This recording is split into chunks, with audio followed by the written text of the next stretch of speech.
Ayan. Cottage. Video ito.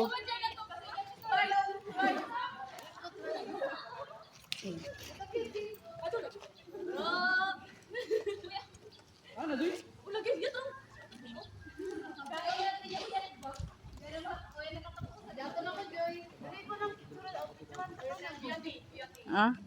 Maligo tas ano? Si anong kauban ko ba?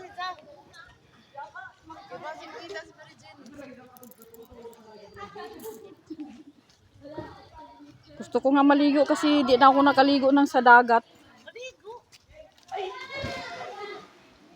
Di alam naman ng Gima tapos wala akong tuwalya. Yan guys, ito yung San Jose Tabigi Aquatic Hall. Dito guys kami nung maliliit pa kami naliligo. Hindi pa ito masyadong na-renovate. Kaya maganda dito guys. Cottage rent 300 only. Alright. Yan. Yan.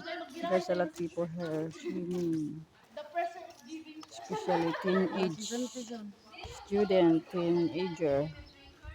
Ayan guys. Kaya maligo na tayo sa vitamin C. Pa turista doon, sakyan pa doon dito sa Blue Lagoon. Sugba Lagoon.